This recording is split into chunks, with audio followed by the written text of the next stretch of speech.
Welcome to Pepperl+Fuchs Plugged In, where automation professionals can stay in touch with the latest enhancements in sensing, data communication, and control. Welcome to Pepperl+Fuchs Plugged In, and today I have Tom Corbett with me. Hello, Tom. Hi, Helga. How are you doing? Doing just fine. Thanks, Tom. Tom, you did bring a new photo eye today. It's the R202, and I want to call it mid-size photoelectric.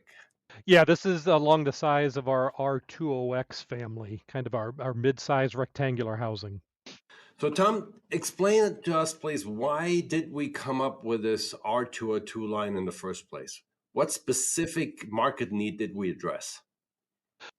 We came up with the R202 to meet the demanding needs of our customers and their tight price points. Okay, so that sounds to me like we did a design to cost, leave out what is really not ultimately required, and put in everything that is absolutely necessary. Exactly right. We kept the features our customers need, and some of the high-end features that many customers might not need, we left out. And those, if I understand you correctly from an earlier conversation, those are covered anyhow with our R20X line. Sure, if you need those features, those high-end, we have high-end models that fill those needs. Excellent. Good, good. So where do you see this product to be used mainly? So mainly automotive would be a market for R202. Another one would be our material handling. And also because there are AC/DC voltages, we can get into that in a little bit, but because there are AC/DC voltages, entrance automation would be another market where R202 could be used. And lastly, packaging. We have a model specifically for the packaging market. And that's an excellent segue. R20X high-end, a lot of different modes, essentially anything can be detected. What modes did we carry over in this product line, in this product family? And also, what did we do in terms of connectivity and output styles?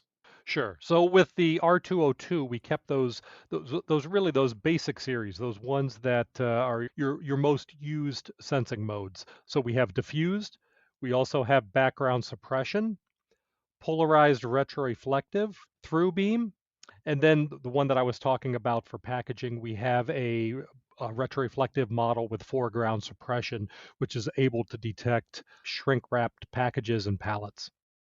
All right, that's good. And on the connectivity side? Sure. On the connectivity side, the DC models are available in cabled and M12 quick disconnect, and then the AC/DC models are available in cabled. And the DC models come in PNP and PN? On our R20X line, our higher end line, we have 4-in-1 with these. Again, kind of leaving out some of those high end features. We have separate NPN and PNP models that are available. Okay. So is it fair to say that the R202 kind of relates to the R20X very similarly than the ML100 relates to the R10X? One is the high feature line and the other the basics? Yes, just like with our ML100, we have the R100, which is the higher end line. The ML100 is the dependable low end line. That's the same with this, and the R201 would be the higher end one with all the features, and the R202 is really just the features that the customers need built in. Talk to us a little bit about package size. How big is this sensor? What do we have to kind of have? What's the mental image? So a simple comparison, unfortunately, still to this day, is a cigarette package. Is it smaller than that? Is it about half the size of that? Yeah, it's about half the size of a cigarette pack. If you're familiar with our R201 line, this is the same exact footprint, just 5 millimeters wider. And that 5 Okay. millimeter width gives us longer range compared to the R201. Okay. So Tom, even though this is a product designed with some very specific customers in mind, cost-sensitive applications, there's still some rather unique features that we bring to the market. Could you go over those, please? Yeah, the unique features with the R202, probably one of the biggest ones is the AC voltages. So while many of our products still are DC only, this one here does incorporate AC voltages into it. Another unique feature would be our foreground suppression retroreflective model that is able to detect shrink-wrapped packages or shrink-wrapped pallets. A lot of times, shrink wrap can have some depolarization properties. Make a standard retroreflective think that it's looking at a reflector when it's looking at the shrink wrapping. So this with the foreground suppression is able to still detect the shrink wrapping and see it as a target rather than the reflector. Mm-hmm. Okay. Another feature, unique feature, would be the controls.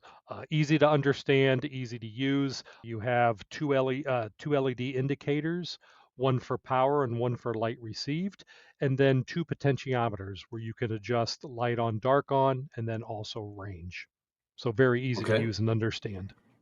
Where do we fall when it comes to range? Are we better than the competition in most cases? Are we worse than the competition? About the same? So we're better than the competition. This R202 really extends ranges significantly further than what we have with our R201 line. So with our looking at the competition, we're on the higher end. Okay, and one more question before we come to my summary, and then of course your 5-word statement regarding this product. Talk to us about availability. All models are available and ready to order. Great. That's good after what we've gone through over the last few years. Excellent. So, Tom, while you think about 5 words or so that our listeners should take away, I'm gonna try to summarize what I heard, and please, correct me, add where necessary. So with the R202, we're talking about a mid-sized photoelectric family that is designed to cost.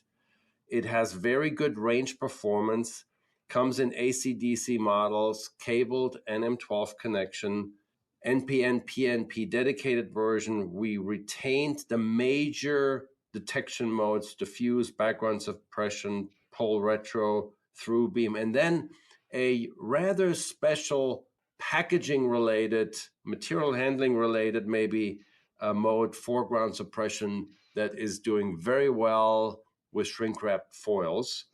The package size is compact. It's mid-sized, but nevertheless compact.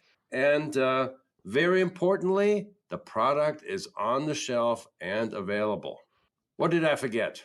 I think you hit it all. I think that was a good summary. Good. So then it's your turn. What are the 5 words you want our listeners to take away from our conversation? Dependable performance at the right price. I think that may be 6. Yep, that's okay. We can scrap the at and the. But I think the nice part is you didn't say cheap. You didn't say anything like that. You said the right price. You want a quality product for these demanding applications. Correct.